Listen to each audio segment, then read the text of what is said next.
panas antara Indonesia dan Malaysia soal blok Ambalat ini bukan cuma soal politik, tapi juga cerita manusia, persahabatan yang diuji, dan pelajaran penting buat kita semua. Yuk, simak sampai habis, karena kisahnya bakal bikin kalian mikir dan ngakak sekaligus. Selamat datang kembali di channel kami, tempat di mana kalian akan menemukan kumpulan cerita penuh hikmah dan inspirasi. Sebelum kita mulai, jangan lupa untuk menekan tombol subscribe dan like agar kalian tidak ketinggalan cerita-cerita menarik lainnya. Saudara, konflik di Ambalat atau ambang batas laut yang ada di Laut Sulawesi itu tentu saja membuat tarik ulur antara pemerintah Indonesia dan Malaysia. Saatnya Indonesia bergegas untuk menghabisi Malaysia. Jadi, cerita ini dimulai di tengah panasnya hubungan Indonesia dan Malaysia yang lagi ribut soal blok Ambalat. Buat yang belum ngeh, blok Ambalat itu semacam wilayah laut yang katanya punya minyak dan gas, yang bikin dua negara tetangga ini kayak lagi rebutan warisan nenek moyang. Bedanya, ini bukan rebutan warisan beneran, tapi rebutan wilayah laut yang bikin kepala para pejabat pusing 7 keliling. Di satu pagi yang cerah, di ruang kendali pertahanan udara Indonesia, para petugas jaga lagi asik ngopi sambil ngawasin radar. Nah, radar itu tiba-tiba ngasih tanda merah. Waduh, ada pesawat tempur Malaysia masuk wilayah udara kita nih. Bukan cuma satu, tapi 3 sekaligus.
Assalamualaikum warahmatullahi wabarakatuh. Kali ini Opini Gino Television Indonesia kembali menyajikan tentang manasnya blok Ambalat antara sengketa Indonesia dan Malaysia.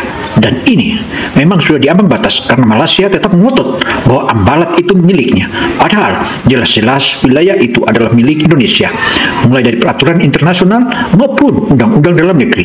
Bagaimana kisahnya? Mari kita saksikan. 3 sekaligus. Kalau dipikir-pikir, ini kayak ada tamu nggak diundang yang datang bertiga. Biasanya kalau tamu datang bertiga sih enak. Tapi kalau tamu yang nggak diundang, beda cerita. Para petugas langsung sigap. Mereka nggak mau lengah, apalagi mau ribut di media sosial. Kalau sampai pesawat itu lewat seenaknya, bisa-bisa masyarakat makin parno. Kita dikawal negara lain nih. Jadi, mereka mulai komunikasi ke komando pusat. Ini ada yang nyelonong nih, pesawat tempur Malaysia. Apa perintah, Pak? Jawabannya simpel, tembak kalau perlu. Saudara, terbukti 3 pesawat yang masuk nyelonong ke Indonesia itu ditembak jatuh oleh rudal Indonesia, bukan pistol. 1 kali tembak, 3-tiganya jatuh.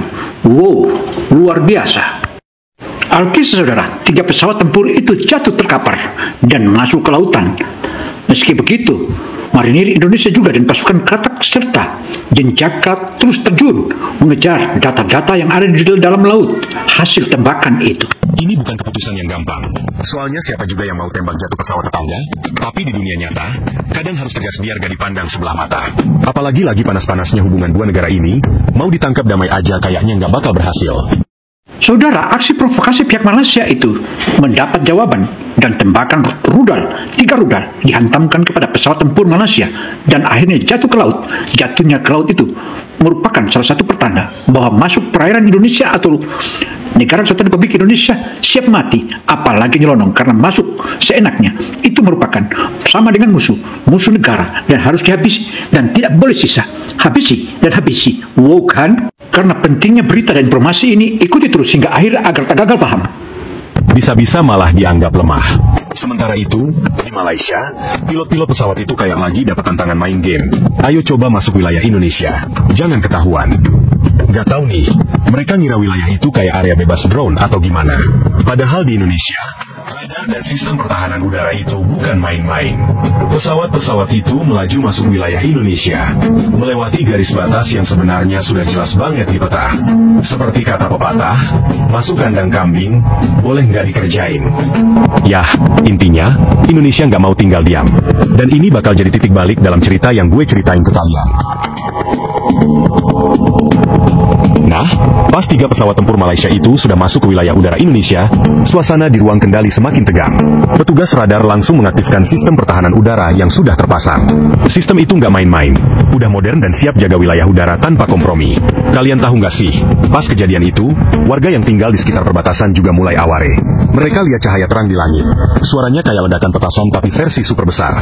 Otomatis, berita cepat nyebar kayak virus di media sosial. Pesawat Malaysia ditembak jatuh di sini. Gitu. 3 pesawat itu nggak punya waktu banyak buat mikir ulang. Mereka langsung disambut dengan tembakan dari sistem pertahanan Indonesia.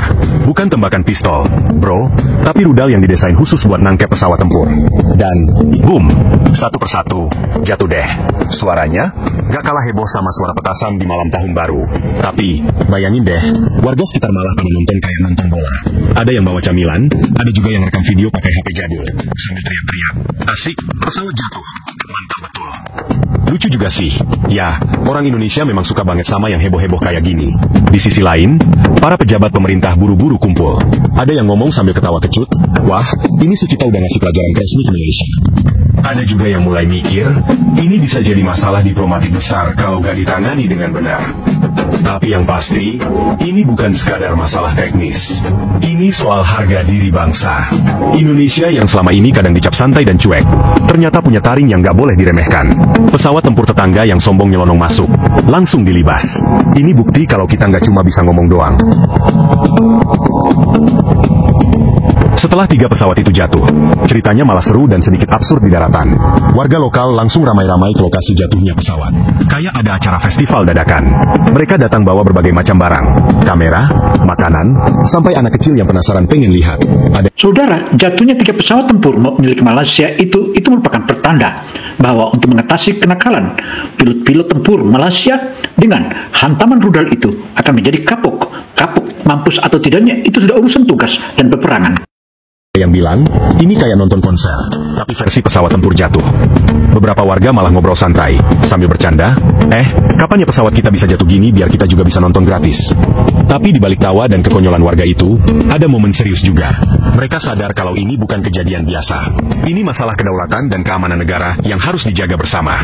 Bukan cuma tugas tentara, tapi juga tanggung jawab kita semua sebagai warga negara.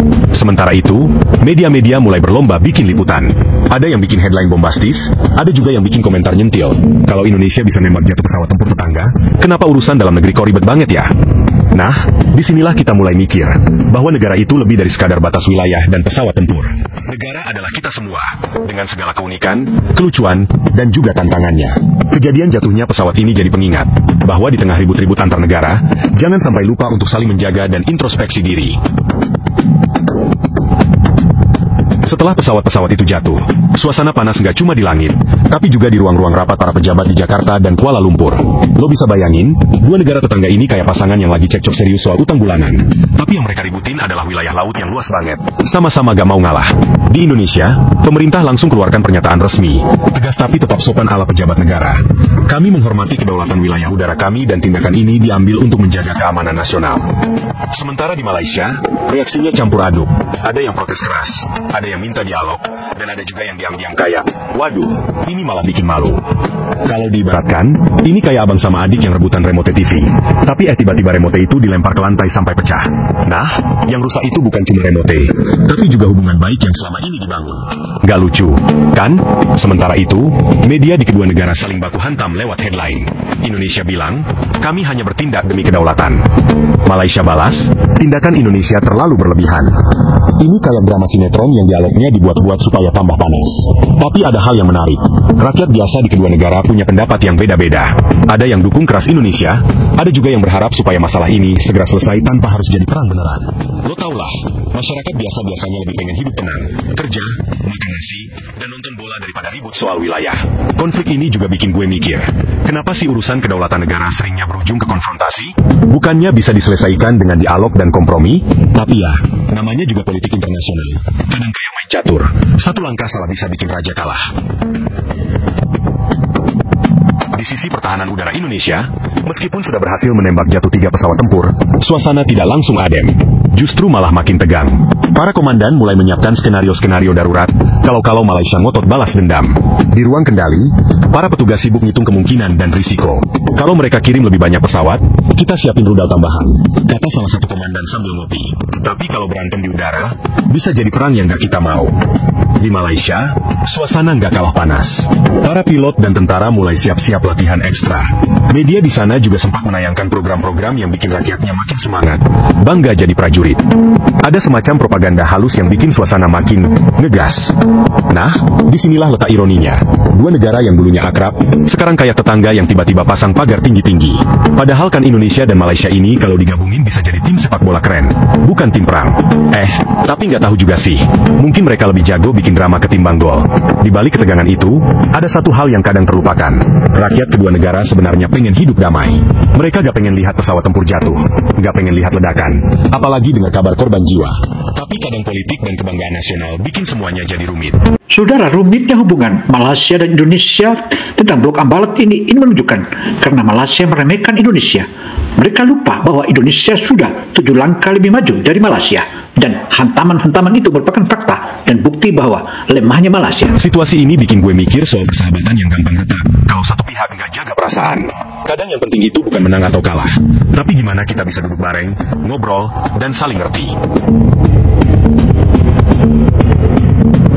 Setelah beberapa hari ketegangan, kedua negara akhirnya setuju untuk membuka jalur diplomasi. Mereka sadar, kalau terus-terusan ngotot bisa-bisa malah rusak semua yang sudah dibangun. Jadi, lewat jalur diplomasi yang agak berliku-liku, mereka mulai ngobrol di meja perundingan. Di ruang perundingan itu, suasananya rada canggung. Ada yang ketawa kecil, ada juga yang ngelirik sambil mikir, ini serius nggak sih? Tapi paling nggak, ini langkah positif. Indonesia dan Malaysia mulai bahas soal batas wilayah secara lebih rinci, sambil berusaha cari solusi yang nggak bikin satu pihak rugi. Tapi, ya namanya juga manusia. Ada aja yang suka ngingetin masa lalu. Ingat nih, pesawat kalian jatuh karena masuk wilayah kami. Dan, ya, tapi kita kan cuma iseng lewat aja. Obrolan kayak gitu bikin negosiasi kayak naik roller coaster, penuh naik turun. Di tengah perundingan, gue yakin ada momen-momen reflektif buat semua yang hadir. Mereka pasti mikir, ini semua demi apa? Demi politik? Demi rakyat? Atau demi gengsi semata? Kadang, kita sebagai manusia terlalu sibuk ngurus ego, sampai lupa buat lihat hal-hal yang sebenarnya penting. Perdamaian dan kesejahteraan bersama. Di luar ruang perundingan, rakyat kedua negara mulai lega karena berita-berita soal tembak-menembak mulai mereda. Mereka kembali ke kehidupan sehari-hari, kerja, sekolah, dan cari gorengan di warung. Kalau gue pribadi sih berharap, dari konflik ini ada pelajaran berharga buat semua pihak. Bahwa batas wilayah memang penting, tapi persaudaraan dan saling menghormati jauh lebih penting. Jangan sampai karena rebutan wilayah, kita malah kehilangan rasa kemanusiaan. Setelah drama pesawat tempur yang jatuh dan negosiasi yang bikin kepala pusing 7 keliling, akhirnya suasana mulai adem. Tapi ya, bukan berarti semua langsung senyum-senyum sambil makan es kelapa muda. Ya, di dua negara, berita soal perang udara mulai bergeser ke berita tentang kerjasama dan saling pengertian. Tapi lo tahu nggak, masyarakat tetap aja suka saling sindir di media sosial. Kayak orang yang lagi marahan, tapi masih suka stalking Instagram mantan. Tapi yang menarik, pemerintah kedua negara mulai serius bikin program untuk mempererat hubungan. Ada rencana pertukaran budaya, pertukaran pelajar, bahkan lomba masak sambal. Bayangin, musuh di udara sekarang malah mau lomba bikin sambal terpedas. Indonesia sih yakin menang, karena sambal kita itu level, meledak, beneran. Di sisi militer, kedua belah pihak sepakat buat lebih waspada dan lebih berhati-hati dalam menjaga wilayah udara masing-masing. Jadi, nggak bakal ada lagi pesawat yang iseng masuk tanpa izin. Kayak anak kos yang tiba-tiba sadar, jangan masuk kamar orang sembarangan. Tapi ya, semua itu bukan berarti luka lama langsung sembuh. Ada saja yang masih ingat kejadian jatuhnya pesawat, dan kadang jadi bahan candaan nyeleneh. Ingat gak pas pesawat Malaysia kayak kelereng jatuh di tanah kita? Jadi deh, bahan meme dan jokes receh yang malah bikin suasana makin cair. Sambil nunggu pemerintah sibuk urus diplomasi, kehidupan warga biasa tetap berjalan. Mereka yang waktu itu sempat berkumpul di lokasi jatuhnya pesawat, sekarang malah cerita-cerita lucu dan kadang reflektif tentang kejadian itu. Ada Pak RT yang bilang, untung pesawatnya jatuh di sini, bukan di sawah gue. Kalau sawah gue yang kena, bisa marah tuh emak-emak. Ada juga Bu Lina yang sambil ketawa-ketawa cerita. Pas kejadian itu, anak-anak pada kira itu kembang api. Mereka malah senang. Tapi di balik semua canda itu, ada rasa bangga juga. Bangga karena Indonesia ternyata punya sistem pertahanan yang bukan kaleng-kaleng. Ini jadi pengingat bahwa meskipun kadang kita suka ribut urusan kecil, tapi soal menjaga negara, kita harus serius. Warga juga mulai ngobrol soal pentingnya persatuan. Mereka sadar, konflik antar negara kadang terasa jauh, tapi dampaknya bisa terasa sampai ke kampung halaman mereka. Jadi, menjaga kedamaian itu tanggung jawab bersama, bukan cuma pejabat di Jakarta atau Kuala Lumpur. Kadang gue mikir, rakyat biasa itu kayak simpul benang yang ngikat kain negara. Kalau simpulnya kuat, kainnya juga kuat. Tapi kalau simpulnya lepas, bisa-bisa kain itu robek sendiri. Hak, bahwa menjaga kedaulatan itu penting, tapi menjaga hubungan baik juga nggak kalah penting.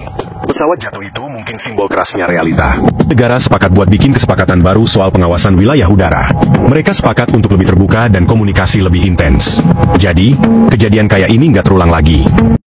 Demikianlah paparan opini Gino Television Indonesia. Semoga informasi ini bermanfaat bagi kita semua, karena informasi ini tentu saja merupakan salah satu informasi yang sangat berharga, dan Malaysia yang selalu mengganggu kedaulatan Indonesia tentu saja akan mendapat sanksi. Bahkan seluruh anak bangsa Indonesia saat ini mengutuk pemerintah Malaysia dan juga para orang-orang parlemen Malaysia.